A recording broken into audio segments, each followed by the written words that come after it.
بڑی معذرت کے ساتھ ہم مسجد میں نماز کے لیے بھی جاتے ہیں اور پہلی صف میں جگہ ہوتی ہے نا، تو پیچھے والے سے کہتے ہیں آگے جا آگے جا. ہم پیچھے رہنا پسند کرتے، ہم نیکی میں جلدی نہیں کرتے، ہم نیکی میں جلدی. اور اللہ علیہ وسلم کے پیارے دیوانوں، خدا کی قسم میرے آقا صلی اللہ علیہ وسلم کا اتنا بڑا احسان ہے کہ حضور صلی اللہ علیہ وسلم کے صدقے میں اللہ تعالیٰ نے چھوٹی چھوٹی چیزوں کے اندر بظاہر چھوٹی نظر آتی ہیں، لیکن اس کے سبب سے اللہ نے بخشش کا بہانہ بنا دیا اور بخشش کے لیے انتظام فرما دیا. خود حضور صلی اللہ علیہ وسلم ارشاد فرماتے ہیں اگر کوئی شخص وضو کرتا ہے، کلی کرتا ہے تو منہ کے گناہ کو اللہ معاف کر دیتا ہے، ہاتھ دھوتا ہے تو ہاتھ کے گناہ معاف کر دیتا ہے، چہرہ دھوتا ہے چہرے کے گناہ کو معاف کر دیتا ہے. لیکن اگر کوئی شخص وضو سے پہلے بسم اللہ پڑھ لے تو اللہ پورے جسم کے گناہوں کو معاف فرما دیتا ہے. یہ ہے بخشش. ذرا سوچو آپ. اور کبھی کبھی تو بخشش بظاہر ہلکی سی چیز ہوتی ہے لیکن اللہ تعالیٰ اس وجہ سے بھی بخش دیتا ہے. میں آپ کو بتاؤں، اللہ والے بخشش کا خیال کرتے تھے، فکر میں ڈوبے رہتے تھے. اس زمانے میں جب یہ بال پین کا دور نہیں تھا، فاؤنٹن پین کا دور نہیں تھا، انک پین کا دور نہیں تھا، اس زمانے میں لوگ لکھنے کے لیے لکڑی کا قلم اور دوات کے اندر سیاہی ہوتی تھی، اس سے لکھا کرتے تھے. ایک بزرگ نے اپنے قلم کو، ایک اللہ کے ولی نے اپنے قلم کو سیاہی کے اندر ڈبویا اور جیسے ہی قلم کو باہر نکالا تو نوکے قلم پر جو سیاہی تھی نا، ایک مکھی آ کر اس سیاہی پر بیٹھ گئی اور مکھی نے قلم کے کنارے پر موجود سیاہی کو چوسنا شروع کر دیا. ہم اور آپ ہوں تو کیا کریں؟ ایسے ہٹا دیں.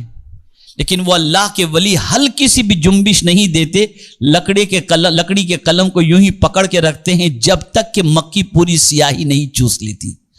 جب مکھی نے پوری سیاہی چوس لی اور اڑ گئی، تب پھر وہ واپس سیاہی کے اندر قلم کو ڈبوتے ہیں اور پھر اس سے لکھنا شروع کرتے ہیں. جب کچھ عرصے کے بعد ان کا انتقال ہوا، کسی نے دیکھا کہ وہ اللہ کے ولی جنت کے مزے لوٹ رہے ہیں، تو پوچھنے والے نے پوچھا حضور اللہ نے آپ کو بخش دیا، ذرا وجہ تو بتائیے، کون سا عمل اللہ نے آپ کا قبول فرمایا جس کی وجہ سے اللہ نے آپ کی بخشش فرما دی؟ فرماتے بس ایک ہی وجہ تھی، مکھی سیاہی چوس رہی تھی، میں نے اس کو سیاہی چوسنے دیا اور اس کی پیاس اس سے بجھ گئی. میرے اللہ کو میری یہی ادا پسند آ گئی اور اس نے میری بخشش فرما. یہ ہے بخشش. آپ ذرا سوچو،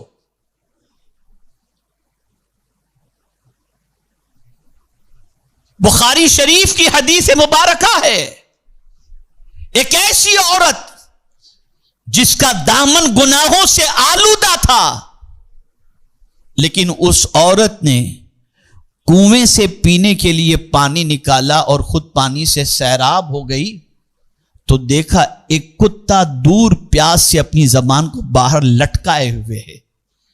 اس عورت کو اس کتے پر پیار آ گیا، اس کی پیاس پر وہ ترس کھا کر اس عورت نے کنویں سے پانی نکال کر کتے کے منہ کے اندر، کتے کی زبان پر پانی ڈالنا شروع کیا، یا زمین پر پانی ڈال دیا، کتے نے وہ پانی پی لیا.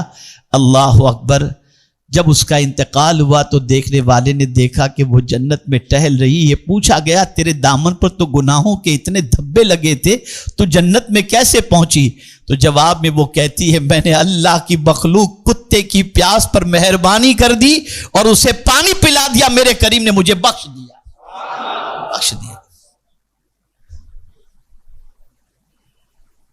تو اللہ عز و جل مختلف بخشش کے بہانے رکھا ہے اور مختلف طریقے سے اپنے محبوب صلی اللہ تعالی علیہ وسلم کی امت کو بخش دینا چاہتا ہے.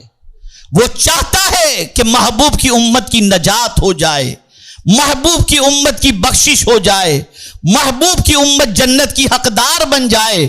لیکن میرے پیارے آقا صلی اللہ تعالی علیہ وسلم کے پیارے دیوانوں, اس کے سلسلے میں قرآن کہتا ہے وَسَارِعُوا إِلَى مَغْفِرَةٍ مِّن رَبِّكُمْ, اور دوڑو اپنے رب کی بخشش کی اور, دوڑو, سلو نہیں, چلو نہیں. مراد یہ ہے کہ جہاں نیکی کے کوئی کام کا وقت ملا اس کو تو کر لے. بڑی معذرت کے ساتھ ہم مسجد میں نماز کے لیے بھی جاتے ہیں اور پہلی صف میں جگہ ہوتی ہے نا, تو پیچھے والے سے کہتے ہیں آگے جا, آگے جا. ہم پیچھے رہنا پسند کرتے, ہم نیکی میں جلدی نہیں کرتے, ہم نیکی میں جلدی. اور جس طریقے سے نیکی میں جلدی کرنے کا حکم ہے, مفسرین فرماتے ہیں گناہ سے بچنے میں بھی جلدی کرو. میں کل سے گناہ چھوڑوں گا یہ نہیں, ادھر اللہ کا حکم گناہ کے حوالے سے سنا, بس فوراً گناہ سے ہاتھ کھینچ لو, گناہ کی طرف طبیعت مائل ہو, فوراً رک جاؤ. اگر کوئی گناہ سے بچنے میں جلدی کرے گا اللہ اسے جنت میں بھی جلدی داخل فرما دے گا اور اس کو بخشش کا پروانہ بھی عطا فرما دے گا. تو مفسرین فرماتے ہیں کہ یہ جو فرمایا گیا مغفرت کی طرف دوڑو, اس سے مراد یہ ہے نیکی کی طرف دوڑو اور گناہ سے بچنے میں دوڑو. یہ نہیں کہ گناہ کل چھوڑ دوں گا, پرسوں چھوڑ دوں گا, نرسوں چھوڑ دوں گا, عمرہ کر کے آ کے چھوڑ دوں گا, حج کر کے آ کے چھوڑ دوں گا. نہیں, ابھی سے گناہ چھوڑو. ادھر گناہ تم نے چھوڑا, ادھر مولا کی طرف سے بخشش کا پروانہ مل جائے گا. میرے پیارے آقا صلی اللہ تعالی علیہ وسلم کے پیارے دیوانوں, اب یہ جو فرمایا گیا نا وَسَارِعُوا إِلَى مَغْفِرَةٍ مِّن رَبِّكُمْ, تو تفسیر میں موجود ہے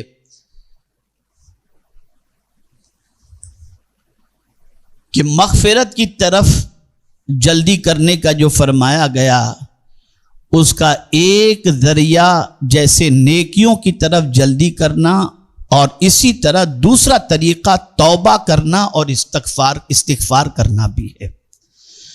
یعنی اب اللہ کی بارگاہ میں توبہ کی طرف بڑھو, مولا مجھ سے گناہ ہو گئے. آج توبہ میں ٹال مٹول ہے, توبہ میں ٹال مٹول ہے, کل کر لیں گے, اور کریں گے بھی تو دل سے نہیں کرتے, معافی بھی مانگتے ہیں تو دل سے نہیں مانگتے.